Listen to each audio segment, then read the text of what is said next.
And those images that we got to you earlier of US President Donald Trump and the Russian President Vladimir Putin shaking hands, exchanging smiles, and some words there on the red carpet ahead of the meeting and getting into the same vehicle. This is a highly anticipated, highly crucial meeting that's taking place with a lot of emphasis being laid on what all of this means, not just for the Russia-Ukraine war, but the global implications this very moment carries.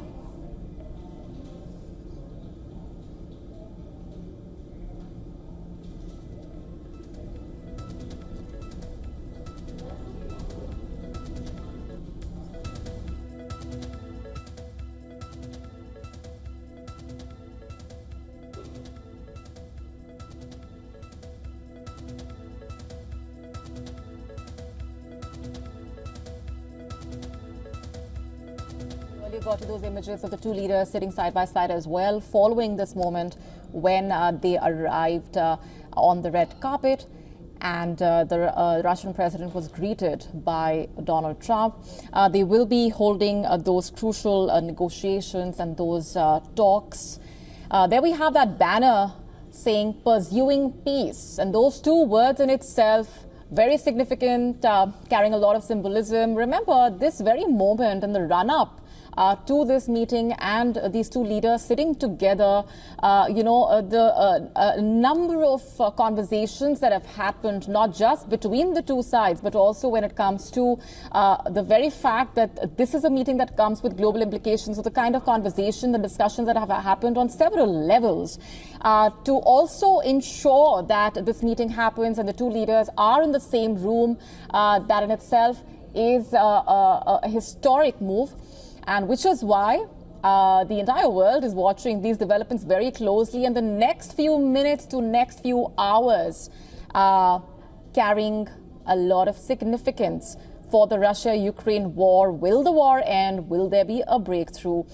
In fact, we've also been telling you about what has been laid out as far as the plan in place is concerned. But remember, things could go anywhere. So we are going to be keeping a close eye on the minute-by-minute developments that come in from the site of that meeting there. We showed you those images of the two leaders sitting side by side as well. In fact, the body language at play here, very significant as well, with those fighter jets also welcoming the Russian leader and the F-22 aircraft that have been placed on either side of the red carpet. That's the moment when the US president and the Russian president, in fact, were walking simultaneously on that red carpet and then met, in fact, Vladimir Putin on American soil after 10 years. Of course, that's just one aspect that makes this meeting extremely significant. A lot of implications also for Europe and what all of this means for Ukraine.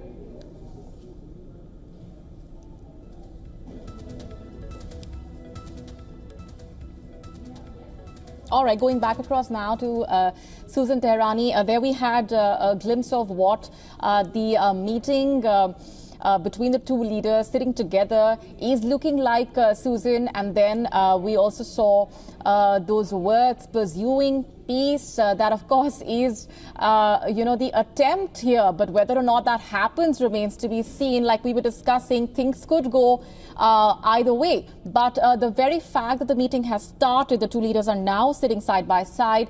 What can we expect over the next few hours remains to be seen. But let's just talk about the fact that a lot has happened in the run-up to this moment, Susan. The conversations that have taken place just over the last couple of days between the two sides. Yeah, and Molly, what about that trip, the fate-finding trip of Steve Witkoff to Russia, where he went straight from the Middle East to Russia to meet Vladimir Putin? Something significant happened during that trip and that meeting where Putin initiated this meeting with Donald Trump. So it's a very interesting, to see that what was the message that Witkoff gave. All right, I'll just come back to you, Susan, getting you these images of the two leaders sitting side by side. Just go up.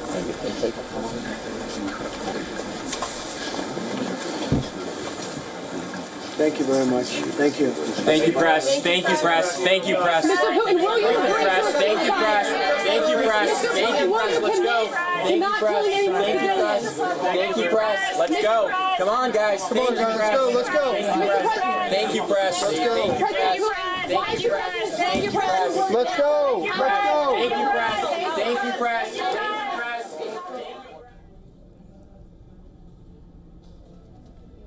All right, so we just heard some of the questions that were being thrown at the two leaders when they were sitting side by side. This, of course, is just the beginning of that high-stakes meeting, Susan. Go ahead with the point that you were making. And like we also told our viewers, this is just the beginning of a very crucial few minutes and hours ahead.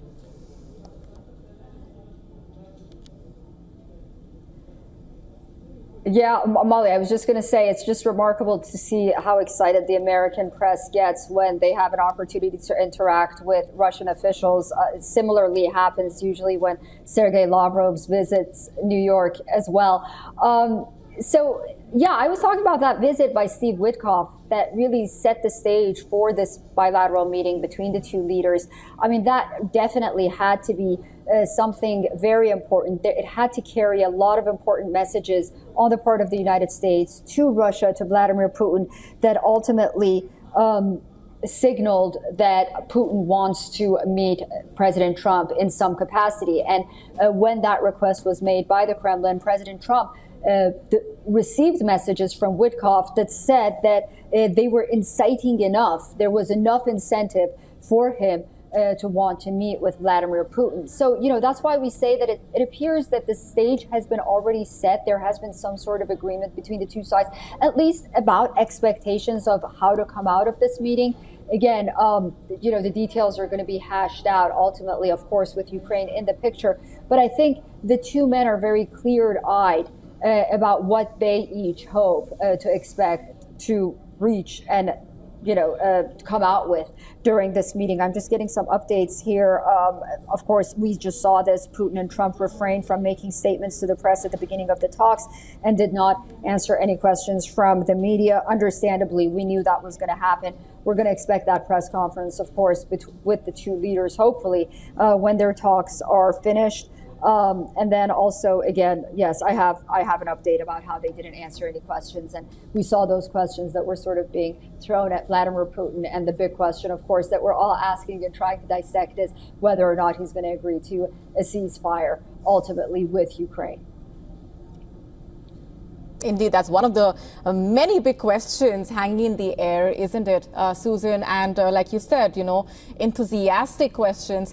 And given the fact that this is a high-stakes meeting, one can only imagine what the mood on the ground inside that room is, carrying the weight of those expectations and the implications that these talks come with. Stay with me, Susan. Let's also get in Olena Tregub, who's joining us from Kiev, Ukraine. Thanks very much for being here. I have to start by asking you for what your expectations really are at this point. And now that we have seen these two leaders coming together, tell us about what you're making of this very moment and just how significant it all really is. Well, it is definitely significant because it's an attempt to take Putin out of international isolation. In the Western democratic world, he is not a person with whom leaders shake hands. He is a authoritarian leader who started unprovoked aggression against the neighboring country, killing many civilians.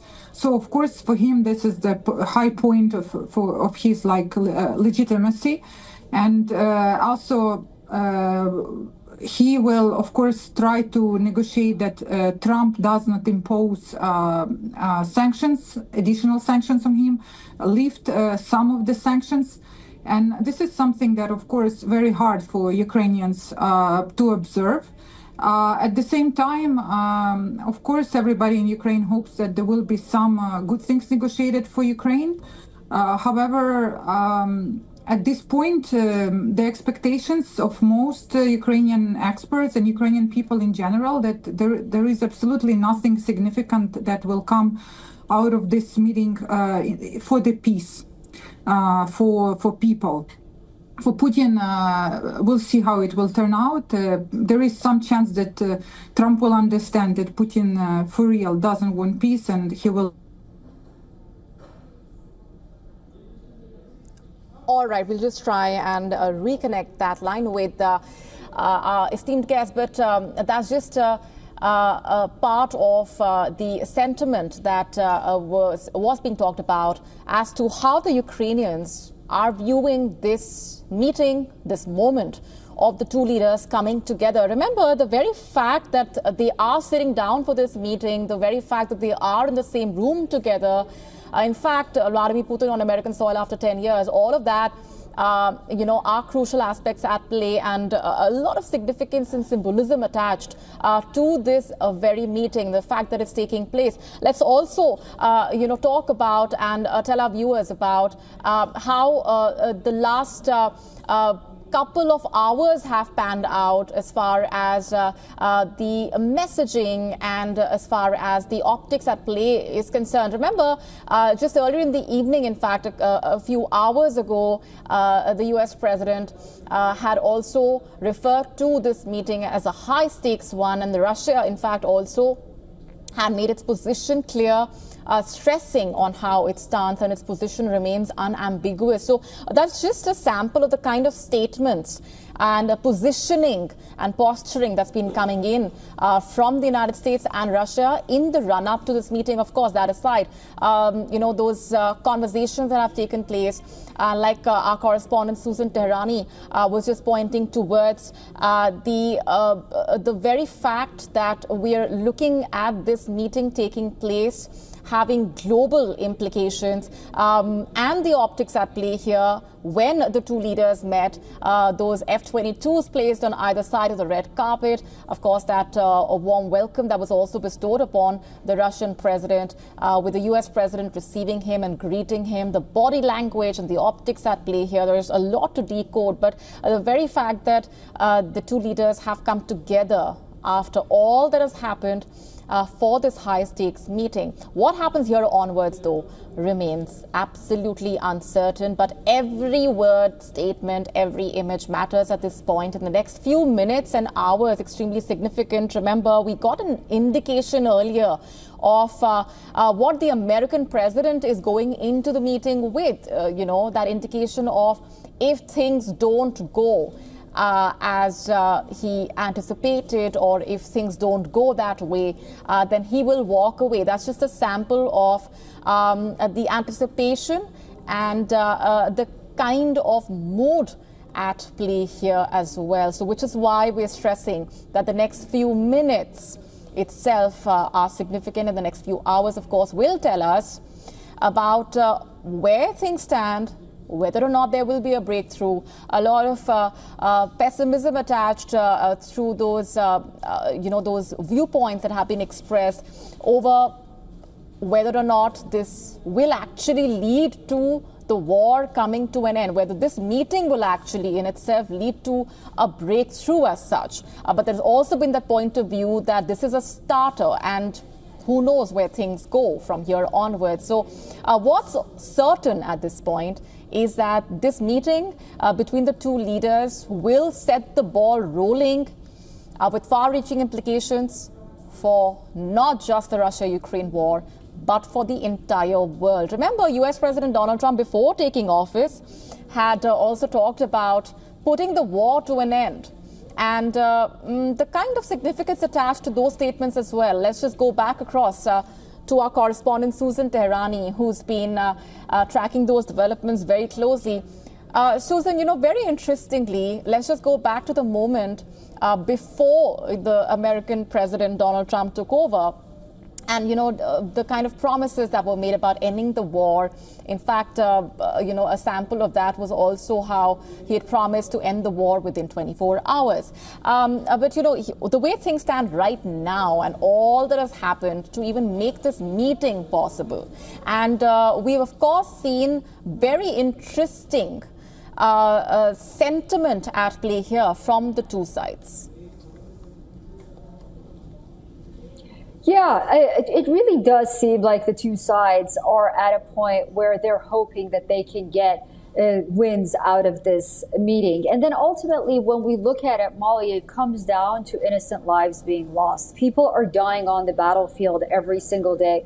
And we did briefly hear from our guests from Ukraine, and that's the sentiment that I've been hearing from Ukraine as well. They're so war weary that they don't believe that Vladimir Putin will ultimately stop this war with some kind of an agreement on paper. But they also don't want to continue fighting. They don't want their grandfathers and fathers over 60 to be drafted in a war that they don't know has an end or not. And then you have the Ukrainian children who are missing. So these have real life implications, not only for the Ukrainian people who are witnessing this war on a daily basis, but also for Russians as well. The Russian soldiers who are dying, those who go on the battlefield and don't know whether or not they're going to the front lines or not. So these real life implications, when they come to play, then the stakes get higher for the people that are really involved and not just those on the sidelines. And then you have the issue of the global implications that you rightly mentioned too. I mean, I'm looking at a report by Reuters right now. Oil prices are going up and down based on the reporting that's coming out of this meeting. Crude prices are on the rise. They fall, they go up again. The Dow briefly jumped, all because of this bilateral meeting. And then, of course, you have the threat of tariffs on third-party countries, sanctions against Russia and Russian allies and those wanting to do business with Russia. And then you have an entire global south, a lot of the countries in the global south that don't want to be on anyone's side. They don't want to be on Russia's side. They don't want to be on the U.S.'s side. They don't want America to be angry at them. They don't want to, have to pay Russia. They just want a sense of peace where their countries domestically can thrive as well. So it's very important to really put this into context, the humanitarian aspects of it, the war-weary aspect of the people that are involved, and also the global implications that it has. And then that way, we really do see that this is a very high-stakes meeting, because it could ultimately pave the way for peace between Russia and Ukraine, but it could also pave the way for throwing more military assets to the Ukrainians until God knows when, for Russia to continue its attacks, for the Russian economy, and for other countries to get punished in the middle of all of this. Indeed, that's a global landscape in the backdrop against which these two leaders are coming together. They are in the same room. They are discussing the Russia-Ukraine war. Whether or not it ends remains to be seen, but a significant meeting at this point, which is being watched the world over. Stay with me, Susan. Let's also go back across to Olena Teregub, who is with us on the broadcast from Ukraine. Thanks for being here. I want to go back to what we were discussing just a while ago, before we lost you there for a bit. What do you make of America's positioning at this point in the run-up to this meeting? Well, America is trying to demonstrate that they can achieve this peace through strength, and basically, Trump threatened Putin some more significant sanctions, and also secondary sanctions against allies of Russia who keep buying things from Russia to fund Russian war machine, including India, where sanctions already happened in the form of tariffs. So, of course, Trump is trying to show that he has leverage. He has this sanction leverage, and he also has weapon leverage. He can give Ukraine serious weapons, which we still don't have, like Tomahawk missiles, for example, to help Ukraine repel the aggression. So, but as of now, the problem is that Trump has given Putin too many deadlines, which were not met, and nothing really happened to Russia. So I think this meeting is critical for the image of the United States, for their positioning, because nothing good can be achieved if America will pressure the victim of aggression for, surrendering territory, for essentially giving up, because this is not peace through strength, and I think Trump understands it. And this is why probably this meeting will bring no results, because it's a situation where U.S. really has to come to understanding that the only way to stop Vladimir Putin is indeed to make him stop. He will go as far as he can, and if he feels he can continue the war, he will continue. And so America should be more decisive in stopping him. The whole aspect of the land swap, and in fact, Donald Trump has repeatedly spoken about Ukraine and Russia swapping land to end the war. I just want to ask you for your impression of the very fact that the American president has put that on the table, because that, of course, is a significant aspect here, and a lot hinges on that. Well, of course, even Trump himself said that there is no way he can legally somehow give away the land of another country. Maybe he can try to give Alaska back to Russia, but probably he would not want to do that. But it's up to Ukrainian people whether they want to give away their country. And as of now, Ukrainian people, they are defending the country. Russia has been fighting this war for over 10 years, and as a result has occupied only 1/5 of Ukrainian territory. So what Russia could not achieve in 10 years cannot be achieved by Putin through talking to Trump in 1 hour. So of course it's not that simple, and also there is no swap. It's a wrong word, because all the land is Ukrainian. So Russia will not give us any of the Russian land in exchange for Ukrainian land. So this term is a bit deceptive. Yes, and which is why I wanted you to specifically comment on that. Let's also talk about all that has happened and all that has led to this point of the two leaders coming together. The very fact that there's been that big question mark over the involvement of Ukraine, and to this point where things stand right now. What have you made of the optics at play here and the messaging coming in? Because at the very fact that this is a meeting that ultimately will decide the fate of Ukraine. I do not think that this meeting will have this huge decisive role. Okay. Just because Ukraine is not there, first of all. Second of all, Europe is not there. China is not there. All the global players involved in this war, they are not there. This is just Trump and Putin. First of all, and second of all, things will be more decided on the battlefield, really. This is what Ukrainians believe, because, Trump can say to Putin that it's okay, I can swap with you Kherson.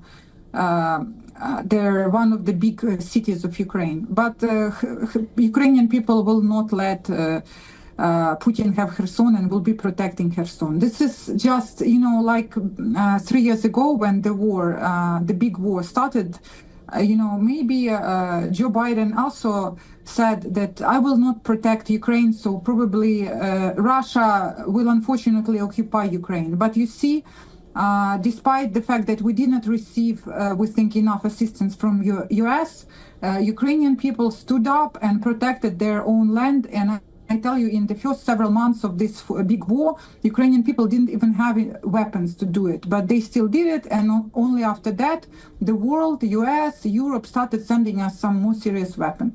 So what it means that still people decide things. Two leaders can meet, it's important, but the reality on the ground is a bit different here. Right.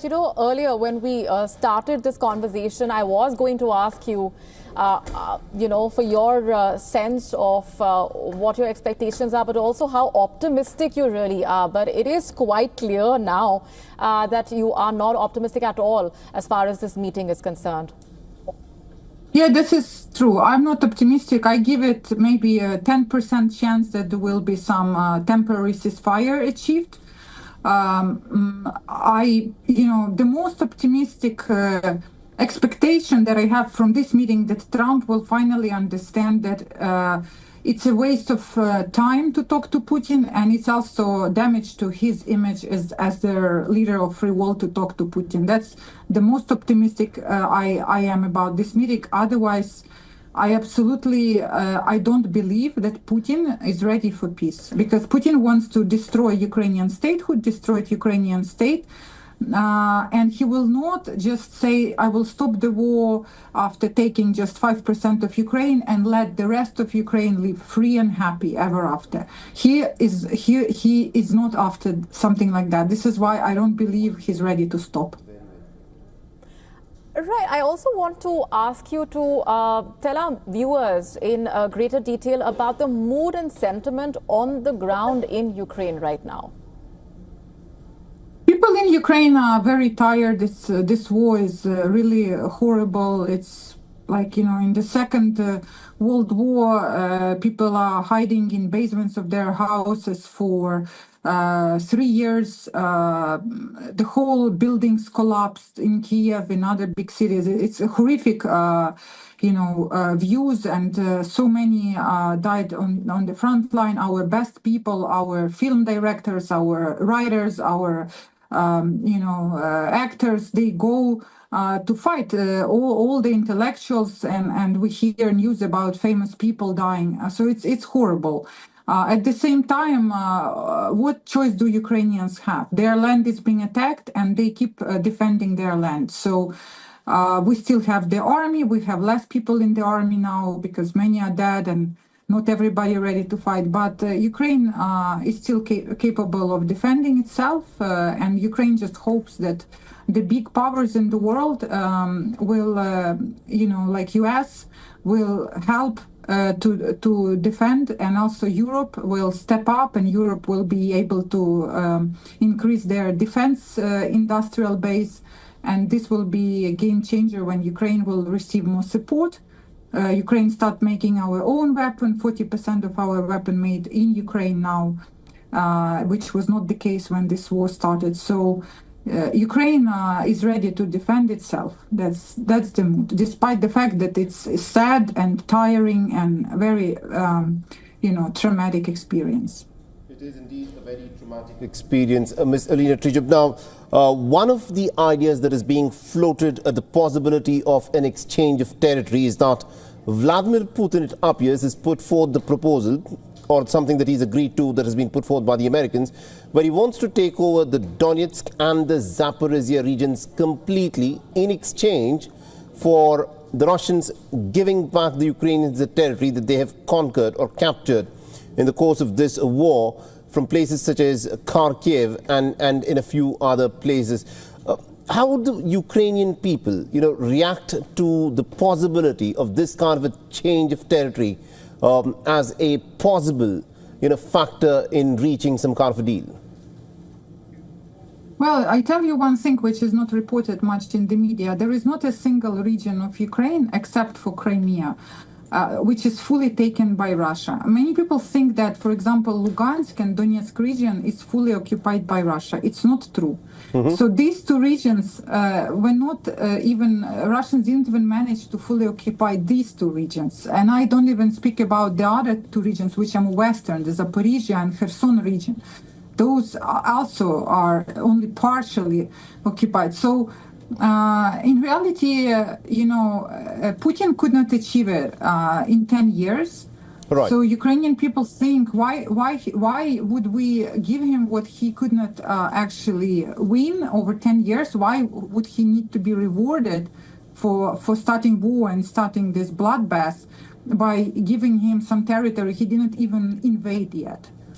That's an important point that you've of course made, because even though the Russians have formally gone ahead and annexed, these 4 territories of Donetsk, Zaporizhia, Kherson and Luhansk, the fact is they don't completely control all of these 4 regions of Ukraine. But the fact that something like this is even being floated around as a possible proposal, considering that these regions are some of the most industrialized regions of Ukraine, they have vast reserves of these rare earth metals, which is still an untapped sort of a resource. Is this a war that the Russians have actually waged to try and occupy these mineral-rich resources of Ukraine rather than for any geostrategic gains that they can actually make?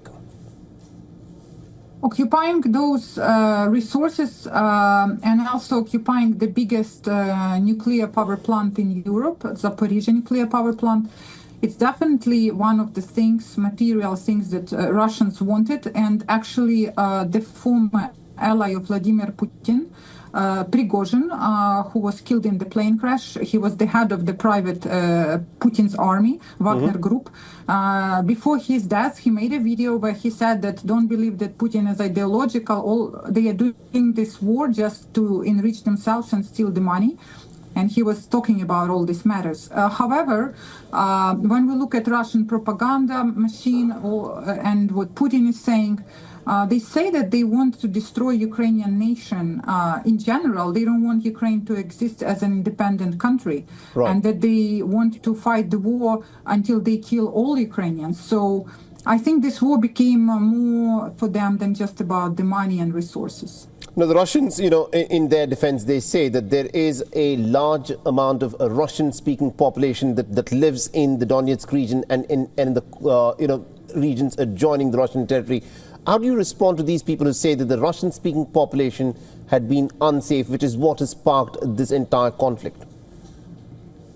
Well, it's absolutely untrue. There was absolutely no danger to Russian-speaking population. And now Russia started this war, and actually the most people which they actually kill are Russian-speaking. Majority of people in those eastern regions who are bombed by Russian glide bombs, drones, they are Russian-speaking. They don't want to join Russia, but Russia killing them with drones because Russia is unhappy that Russian-speaking population doesn't actually want to join them. Also, people in Ukrainian army are also Russian-speaking to a large extent. So it's not about the Russian language at all, but it's a pretext. In any country where they have Russian-speaking population, like Baltic states, they can say that we are going to invade there to protect them. It's just what Hitler did when he said he needs to protect Germans. But in case of Russia, those populations had absolutely zero threat, unlike some discrimination that German face.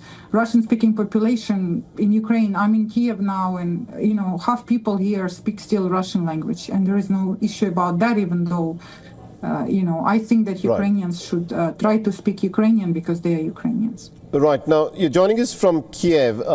At this moment, as we speak, negotiations are underway between Donald Trump and Vladimir Putin. These are happening behind closed doors.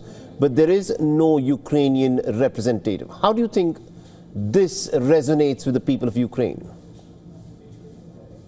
Well, it creates anxiety because, of course, it's very unpleasant when somebody meeting to discuss you without your presence, even on a human level for any person. And those two people who meeting to discuss you are not really your friends, because Trump has been hostile towards Ukraine, and Putin, he's genocidal when it comes to Ukrainians. So, of course, this creates anxiety that some bad thing can be decided to sell Ukraine, so people are worried, people are watching. At the same time, Trump, he is just a leader of a country. He cannot decide things which are against decisions of his nation, against his political party, the Congress, against his partners in NATO, European countries. There are some red lines. This is why it's reassuring for Ukrainians, and so people stay calm and just everybody watching here the coverage, obviously. Mr. Trejub, the fact, the ramifications of this meeting between Vladimir Putin and Donald Trump are way beyond what people at this moment perceive, because it calls into question the very security infrastructure of Europe. Because the security infrastructure of Europe was built around the NATO military alliance. Ukraine wanted to be a part of the NATO military alliance. And with the way that things have panned out in this war, what is quite evident is that even with the backing, the military support that was given by the NATO military alliance led by the United States of America, the Russians seem to have gotten an upper hand in this war. What do you think is the future of NATO in Europe, and how does Ukraine now view for itself its own security apparatus? Well, Ukraine wants to have security guarantees. For Ukraine, it doesn't really matter, to be part of whether NATO or to have security alliances with some democratic partner countries like US, like Great Britain, like Germany, like France, like Italy. All Ukraine wants is to be protected from aggressive, bloodthirsty neighbor. That's all Ukraine really wants. And this is why Ukraine actually wanted to join NATO to begin with, because Ukraine has always been scared that Russia can attack. And it did happen, unfortunately. So now Ukraine just wants to build up its own military forces and military production and partner with strong countries, like I mentioned to you earlier. But ideally, Ukraine still wants to be part of NATO if NATO remains a viable, strong alliance. And yes, you're right that the outcome of this war will determine how NATO will be viewed, and the ultimate goal of Russia is to break down